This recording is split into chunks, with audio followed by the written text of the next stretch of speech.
ఆడవాళ్ళని తీసుకొచ్చి అక్కడ ఒక ఒక ఎస్ఐని అసలు అక్కడ జగన్మోహన్ రెడ్డి గారు శ్రీకాకుళం వెళ్ళాడు. ఆమ్దాల్ వలస దగ్గర ఒక ఎస్ఐ ఎందుకు వచ్చిందండి అసలు అంతమందిలో? ఒక ఎస్ఐ, ఒక లేడీ ఎస్ఐ ఎందుకు వచ్చింది? అంతమంది మగాళ్ళు ఉన్నారు. వస్తే అక్కడ అల్లరి వస్తే 10 మంది పోలీసు వాళ్ళు వస్తారు. దాంట్లో మగాళ్ళు ఉంటారు, ఆడవాళ్ళు ఉంటారు. అసలు ఒక అమ్మాయి ఎందుకు వచ్చిందండి అక్కడికి? ఒక ఎస్ఐ ఎందుకు వచ్చింది? ఆ వచ్చిన అమ్మాయిని అమ్మ నువ్వు పక్కన వెళ్ళిపో, నీకు ఆరోగ్యం బాగాలేదు కంటే వీళ్ళందరి మీద ఒక 21 మంది మీద కేసులు పెట్టారు. ఆ 21 మందిలో ఒక నలుగురు, ఒకడేమో పంజాబ్లో వాళ్ళ అబ్బాయికి సీటు డబ్బులు కడతాకి వెళ్ళాడంట. అక్కడ డాన్వేషన్ అక్కడ ఉన్నాడు పంజాబ్ నుంచి. అరే బాబు నేను ఇక్కడ ఉంటే మీరేంటారు అక్కడ నా మీద కేసు అని. ఒక ఆయన అయితే లాయర్, ఆయన కోర్టులో ఉన్నాడు, వైజాగ్ కోర్టులో.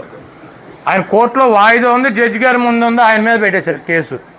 కాబట్టి ఎంత నీచానికైనా ట్రాప్ చేయడానికి భార్యలను వాడతారు, పోలీస్ డిపార్ట్మెంట్ను వాడతారు.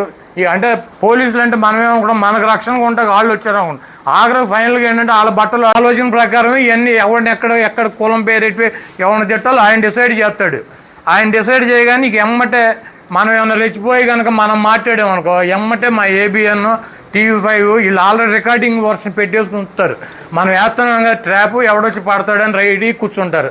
అసలు ఆడిట్ట అన్నాడు, ఈడట్ట అన్నాడు అని చెప్పి ఇరక్కోటి అవతల పారేస్తారు. కాబట్టి ఇటువంటి వాటిల్లో మనం చిక్కుకోకుండా, ఎందుకంటే ఇంతకన్నా నీచమే ఉంటుంది. ఎవడన్నా పెళ్ళం బట్టలు చించేస్తాడా రోడ్డు మీద తీసుకొచ్చి 10 మంది మధ్యలో? ఇంతకన్నా నీచమైన కార్యక్రమం ఎవడన్నా చేయగలడు ఈ ప్రపంచంలో? ఏ రాజకీయ పార్టీ అన్నా పెళ్ళం బట్టలు రోడ్డు మీదకి తీసుకొచ్చి చించేసేటువంటి పార్టీ ఏదైనా ఉంటుందా? ఇక అంత నీచానికి దిగజారిపోయినటువంటి ఆ రాజకీయ పార్టీ ఎంత నీచానికైనా దిగజారడానికి సిద్ధంగా ఉంటుంది. కాబట్టి మీరందరూ కూడా అప్రమత్తంగా ఉండండి, వాళ్ళ ట్రాపుల్లో పడమాకండి, మీరు జాగ్రత్తగా ఉండండి. కులాలు చించు పెడతారు.